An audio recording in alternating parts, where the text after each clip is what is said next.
सुदामा को साथ ले जाऊंगा और लकड़ियां तोड़ करके मैं किसी की लौट करके आ जाऊंगा। सुना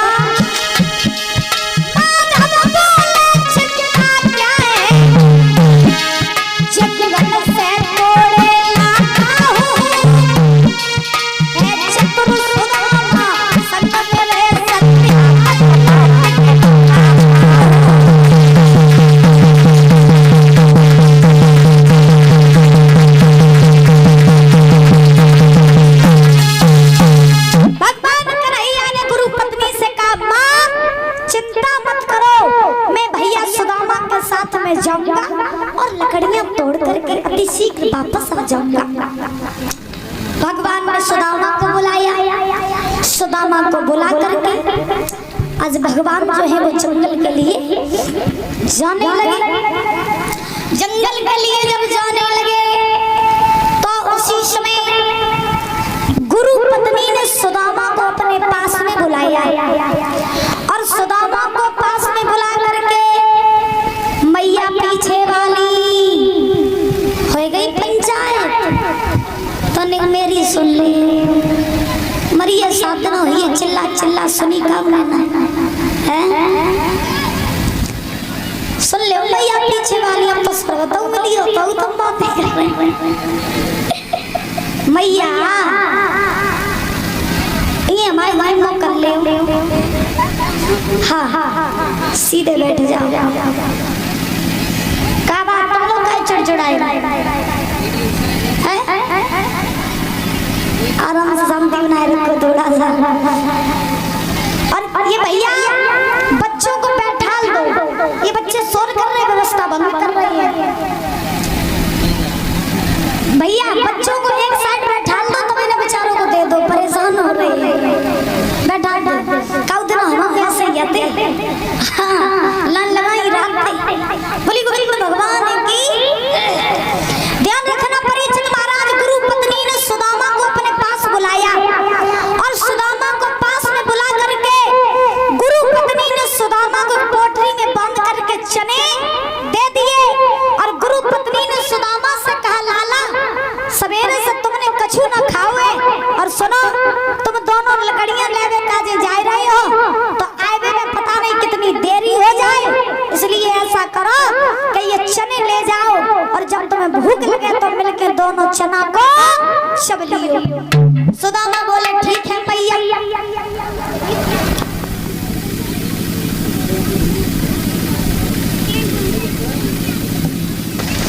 तो गुरु पत्नी ने जैसे ही चावल दिया तो चावल लेकर के सुदामा जी चले। भगवान कन्हैया को साथ लिया, साथ लेकर के जंगल में पहुंचे और जब जंगल में पहुंचे हैं तो सुदामा जो थे वो वृक्ष के ऊपर चढ़ गए और भगवान वृक्ष के नीचे खड़े हो गए। सुदामा ऊपर से लकड़ियां तोड़ तोड़ करके नीचे डालने लगे और भगवान उन लकड़ियों को इकट्ठा करके गट्ठर बनाने लगे। धीरे धीरे धीरे धीरे दोनों बालकों को लकड़ियां लेने में शाम हो गई और जब शाम हुई तो परीक्षित महाराज अब ध्यान रखना आंधी तूफान आने लगी। माह का महीना था तो आंधी तूफान आए, साथ ही साथ परीक्षित महाराज वर्षा होने लगी और जब वर्षा होने लगी तो ध्यान रखना दोनों बालक ठंड के मारे सिकुड़ने लगे और जब दोनों बालक ठंड की वजह से सिकुड़ने लगे तब तक परीक्षित महाराज अब सुदामा वृक्ष के नीचे भगवान वृक्ष, सुदामा वृक्ष के ऊपर भगवान वृक्ष के नीचे वर्षा होने लगी। अब तो महाराज दोनों बालकों को रात हो गई लकड़ियां लेते लेते। अब दादा सुनो, सुदामा को भूख लगाई और सुदामा को जब भूख लगी तो सुदामा सोचने लगे अब तो कुछ नहीं है जंगल में तो लाओ सो करें जे चना चबले। तो सुदामा ने पटरिया खोली, चना दे दे, चना रहे बमे थोड़े से। सुदामा जी सोचने लगे अगर जे चना कन्हैया खाइए तो न तो हम भर पाई और न तो कन्हैया भर पाई। अल्लाह सो करे चुप हमें चबले। सो जो ये बच्चन कहे कि चुपचाप हम चबले तो सुदामा आज सी पोटली में से चने निकाल निकाल करके चबने लगे। अब चना कोई ऐसी चीज तो है नहीं जो चुपचाप चबल ही जाए।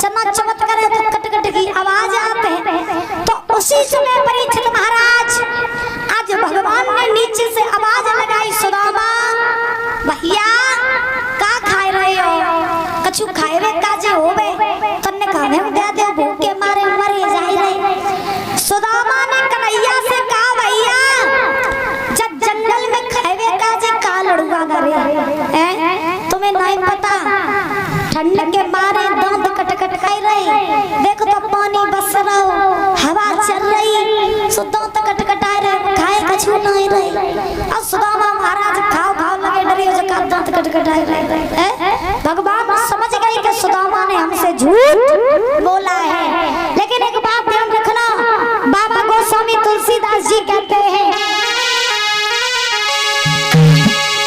कि गुरु सब कपटे और मित्र सब चोरी।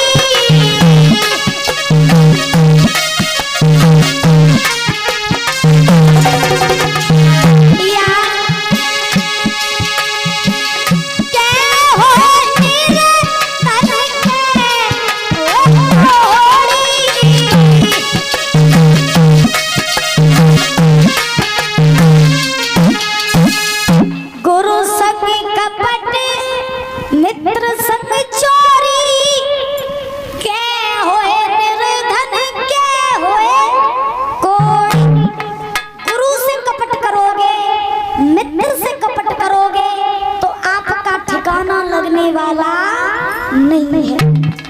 अब मेरी बात सुनो, यहाँ एक रहस्य वाली बात, जिस बात में रहस्य छिपा हुआ है, ऐसा प्रमाण मिला है। पीछे जो भाई खड़े हैं, क्यों खड़े हो? पीछे जो भाई लोग खड़े हुए हैं, क्यों खड़े हो भैया? अच्छा, शरबत डबुआ बांट ले। अब सुनो रहस्य वाली बात। तक जाता है कि सुदामा जी ने जो चना चबे थे, बुजुर्गों बड़े ध्यान से सुन लेना, सुदामा जी ने जो चना चबे थे उन चनों को श्राप लगा था। क्या श्राप लगा था?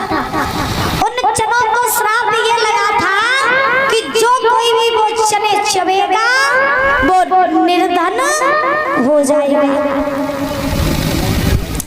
चनों को श्राप लगा था कि जो कोई भी चने चबेगा वो निर्धन हो जाएगा। और ये बात सुदामा बड़े अच्छे से जानते थे, क्योंकि सुदामा जो थे वो कोई साधारण ब्राह्मण नहीं थे मेरे दादा। सुदामा जो थे वो बड़े ही तेजस्वी यशस्वी ब्राह्मण थे। महाराज परम ज्ञानी ब्राह्मण थे,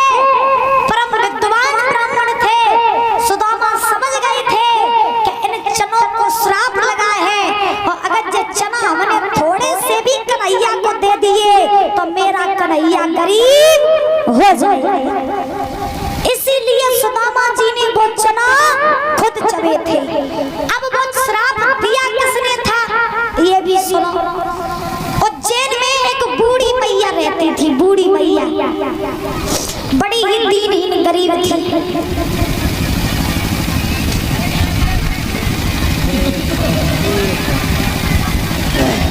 ऐसा करो तुम लोग पहले पेट भर के पी लो, तुम कथा आगे बढ़ाइए।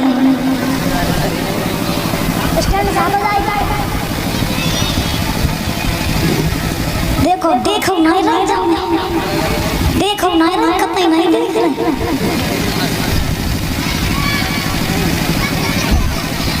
देखो भैया शांति बनाए रखो, शोर न मचाओ, जो हमको भी डिस्टर्ब ना हो और जो सुन रहे हैं उनको भी डिस्टर्ब ना हो। सुनो, उज्जैन में एक बूढ़ी मैया रहती थी, वो बड़ी ही दीनहीन गरीब थी। बेचारी मैया भीख मांग मांग के गुजर चलाती थी, द्वार द्वार जाती भिक्षा मांग करके लाती, उसी भिक्षा में उस मैया का गुजारा होता था। एक बार वो मैया एक गांव में भिक्षा मांगने के लिए गई, और जब भिक्षा मांगने के लिए गई तो महाराज मैया को एक घर से दादा थोड़े से चना मिले पोटली में बंधे हुए, तो मैया ने वो चने ले लिए और लेकर के चली अपने घर पहुंची। और जब घर पहुंची तो मैया सोचने लगी कि जे चना अबे नहीं चबी, जब सवेर हुई तब जे चना हम चब लिए। रात हो गई, मैया ने बिछौना लगाया, मैया लेट गई और उन चने की पोटली को अपनी तकिया के नीचे रख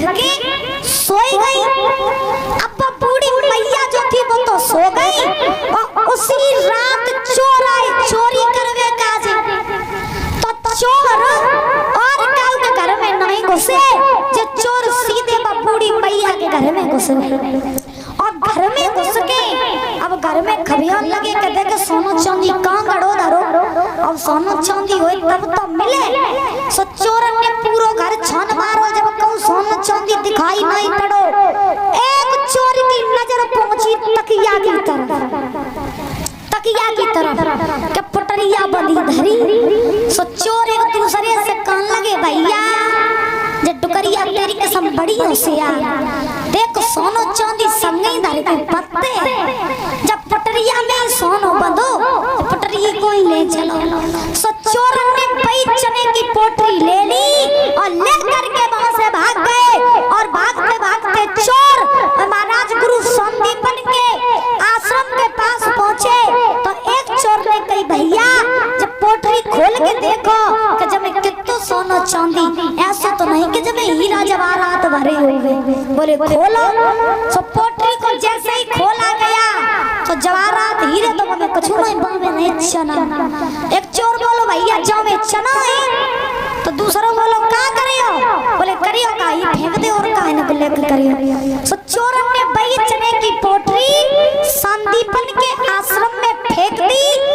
इधर सवेरा हुआ, वो बूढ़ी मैया जब जागी तो उस बूढ़ी मैया को भूख लगी तो वो मैया सोचने लगी कि भूख लगी अल्लाह तो कुछ खाए को है नहीं, ला चना ही छबले। तकिया के पास पहुंची, देखा क्या कि चना नहीं। भूख की वजह से मैं इतनी व्याकुल हो गई कि भूख की व्याकुलता में उस बूढ़ी मैया ने श्राप दे दिया कि जो कोई भी मेरे चने वो खाएगा वो निर्धन हो जाएगा। ये श्राप दे दिया। और महाराज जब वही पोटरी गुरु पत्नी ने सुदामा को दी तो सुदामा समझ गए कि इन चनों को श्राप लगा है और ये चना अगर मेरे कन्हैया खाएगा तो गरीब है जाएगा। तो कृष्ण को बचाने के लिए सुदामा ने वो चना खुद चख लिए। देखो सुदामा जो थे वो भगवान कन्हैया से कितना प्रेम करते थे। मित्रता करो तो सुदामा के जैसी करो, अगर निभा ना पाओ तो कभी मित्रता करो नहीं। बाबा गोस्वामी तुलसीदास जी बड़े सुंदर शब्दों में लिखते हैं, सुनो। अपना दुखी गिरी और राजी कर जाना,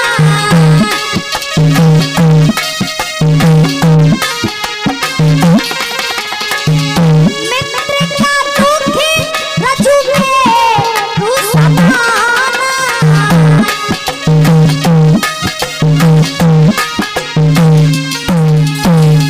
अपना दुखी गिरी रज कर जाना और मित्र का दुख रज्जु में समाना।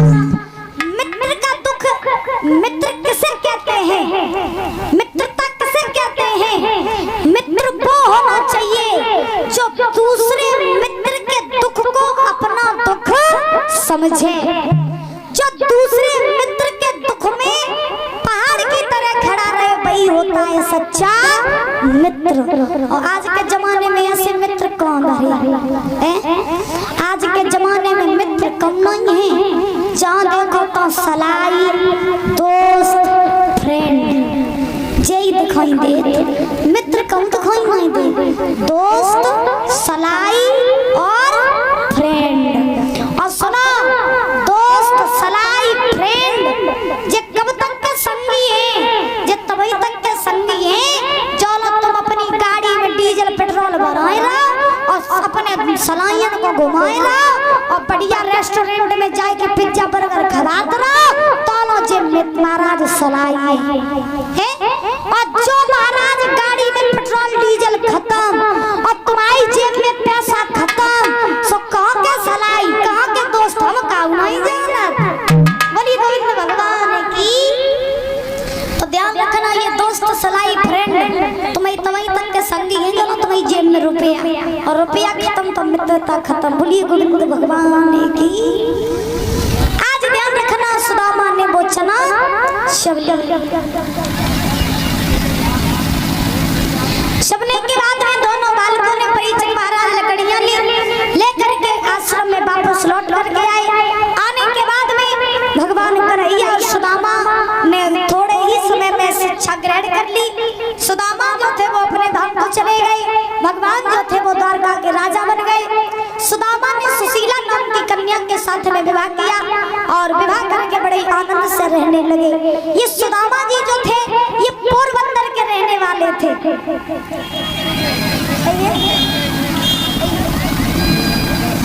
कहा जाता है परीक्षित महाराज कि सुदामा जी जो थे ये पोरबंदर के रहने वाले थे। विवाह किया सुदामा जी ने, बड़े आनंद से रहने लगे। लेकिन इस विवाह के कुछ दिन ही आनंद से व्यतीत हुए, दिन ब दिन सुदामा जी के ऊपर गरीबी आने लगी। और गरीबी यहाँ तक आई कि सुदामा जी द्वार द्वार जा करके भिक्षा मांगने लगे। ऐसा ही नहीं कि दिन भर भिक्षा द्वार द्वार,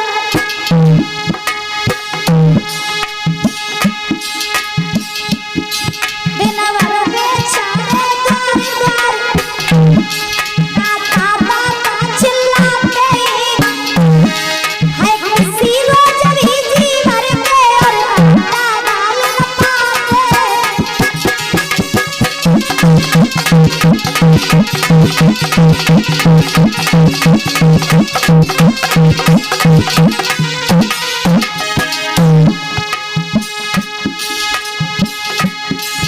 सुदामा जी द्वार द्वार जाते दाता दाता चिल्लाते भिक्षा मांगने लगे। और जब भिक्षा मांगने लगे तो जो सज्जन होते वो सुदामा को भिक्षा दे देते, लेकिन जो दुर्जन होते वो सुदामा को धक्के मार करके भगा।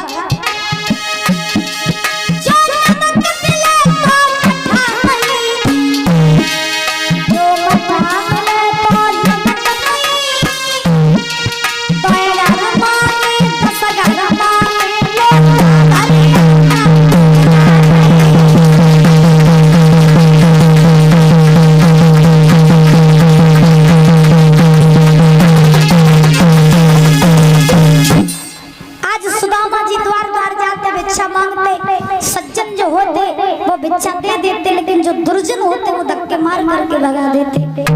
अब सुदामा जी की उतनी भिक्षा में गुजर होती नहीं। सुदामा जी के ऊपर कष्ट तो बहुत आए।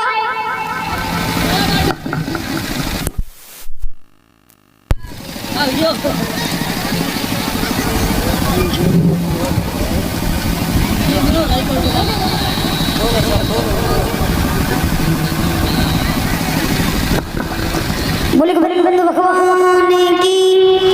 सुदामा जी के ऊपर इतनी गरीबी आई, लेकिन सुदामा ने कभी कृष्ण का नाम लेना नहीं छोड़ा। कृष्ण कृष्ण करते जाते, भिक्षा मांगने के लिए जाते, कोई भी काम करते कृष्ण कृष्ण कर लेकर के, नाम लेकर के ही काम करते। एक बार सुशीला ने सुदामा से प्रश्न कर दिया, नाथ ये बताइए कि आपके ऊपर इतनी गरीबी है, जिस गरीबी के कारण हमारा गुजर हो नहीं रहा, हमारा गुजारा हो नहीं रहा है। सुबह भोजन बन जाए तो शाम को नहीं, शाम को बन जाए तो सुबह नहीं, और इतने कष्ट में भी तुम कृष्ण का नाम लेना नहीं छोड़ते हो। भला ऐसा क्या संबंध है तुम्हारा कृष्ण का? सुदामा मुस्कुराए और मुस्कुराए कि सुदामा बोले, सुशीला तुम्हें नहीं पता, हम और कृष्ण बचपन के सखा हैं, बचपन के सखा।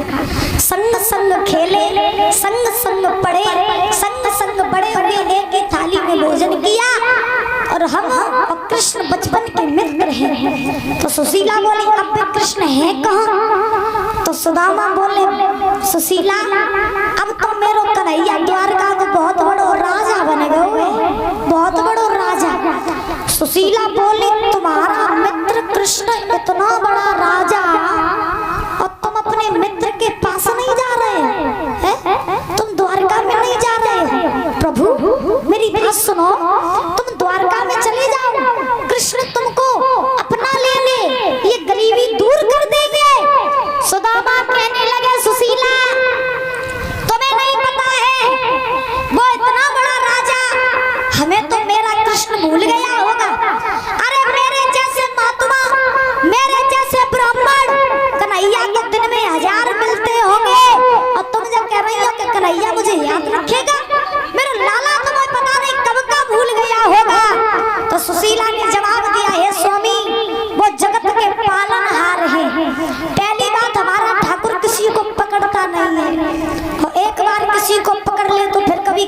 छोड़ता नहीं है। बोली गोविंद भगवान की। तो आज ध्यान रखना, मैया श्री सुखदेव जी समझा रहे हैं कि हे राजन परीक्षित, सुदामा ने जवाब दिया, सुशीला तुम कैसी बातें कर रही हो कि हम अपने कृष्ण के पास चले जाएं? अगर हम कृष्ण के पास में जाएंगे तो इतना बड़ा राजा और हम पास में जाएंगे ये फटे पुराने वस्त्र पहन के हैं, मेरे लाला को अपमान नहीं होगा? लोग ये कहेंगे इतने बड़े राजा को मित्र इतना गरीब के पास पहनने का जे वस्त्र नहीं। सुशीला हम कहीं नहीं जाएंगे, हम नहीं चाहते हैं कि मेरी वजह से कृष्ण के ऊपर कोई भी अंश आए, कोई भी उंगली उठाए, कहीं नहीं जाएंगे। सुशीला कहने लगी प्रभु चले जाओ, क्योंकि जब तक आप द्वारका में जाओगे नहीं तब तक कन्हैया तुम्हारी टेर को सुनने वाले